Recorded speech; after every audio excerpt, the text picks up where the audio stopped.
Well, we're with Zoey Clark today, a relay medalist with GB in Northern Ireland at the European Indoors in Poland over the weekend. Congratulations, Zoey. How did it feel to be involved in another great podium moment? I mean, it was just so exciting. It's always exciting getting to run a relay for GB, but I think this time was extra special just because it's been so long. So really appreciated that a little bit more. And the Dutch athlete that you were up against on that opening leg, I was checking up her performances, and I think she'd run a 52.09 and a 52.03 in the semi-final and final of the individual event, Zoey. So how pleased were you therefore to get a split of 51.83 without even the rolling start that the others were having? I was absolutely thrilled with my time. The Dutch athlete that I was up against obviously ran really well in the individual, and she's ran even faster throughout the season. So to be able to kind of keep pace with her, was really exciting. She always goes off quite quick, so I guess that helped drive me around. But yeah, because the 4x4 first leg is quite similar to an individual 400, I think it gave me a really good idea of where I'm at this time. Well, just looking back, and your coach Eddie McKenna the other day tweeted that it's 10 years ago in 2011, it must have been, you picked up an under-20 European relay medal as a 16-year-old. And I realise now, in fact, that you ran in the heat, I think, and not in the final. But what's your memories of that event in Estonia? Wow, 10 years ago, that makes me feel old. I mean, yeah, I have some really good memories from that trip, actually, because that was the first time I'd ever put a GB vest on. So, it's all very new and exciting, and it's kind of the first time, you experience all that.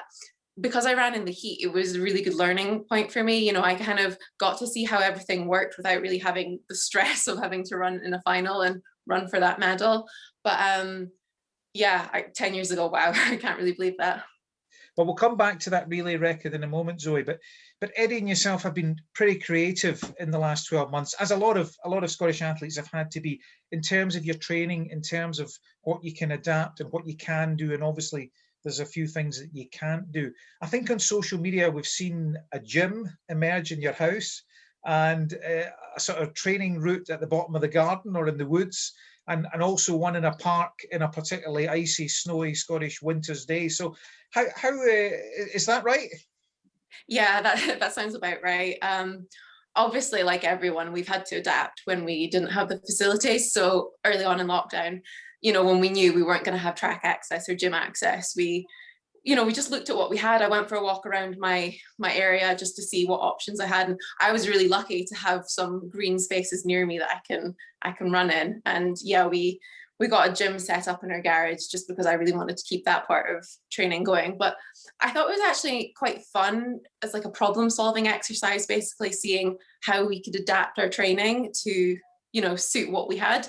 And obviously it's not ideal, but we just kind of had to do the best with what we had. Well, so could I maybe just ask you, has sort of that focus on the basics of your sport maybe helped in some way? I know there's a lot of talk recently from you about you've got the joy of running back, and then obviously the joy of racing, which has been denied to a lot of people for a long time. And I know it's your first championships in 18 months or more. So can you give some encouragement to those people who are maybe just still in that kind of holding pattern at the moment and waiting? Yeah, for sure. I mean, we're used to all these fancy facilities, but at the end of the day, we're so lucky to run because you can run anywhere. We don't need a track to run. We don't need all that stuff. So I think it did definitely make me reevaluate, because I wasn't just in my usual holding pattern almost with just turning up to the track and getting a session done.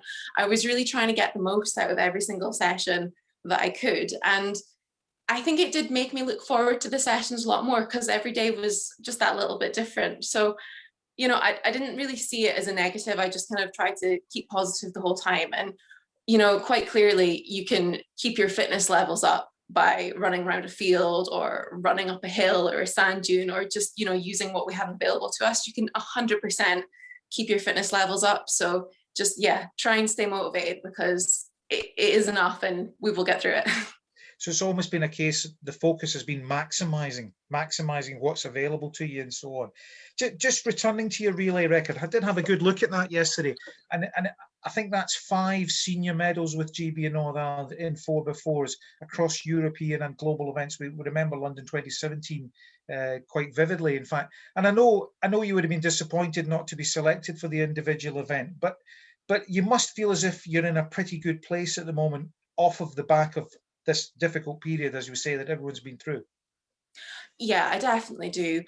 Obviously, because it's been so long without racing, I didn't really know where I was at, because training and racing, they are quite different. I felt good in training, but it wasn't necessarily going to translate to running quick time. So I do have a lot of confidence. And I think the fact that I managed to put together a strong leg, it makes me feel confident going forward as part of the relay team as well, because it shows that, I'm still a contender. I'm still going to perform for the relay as well as an individual. So feeling good about that.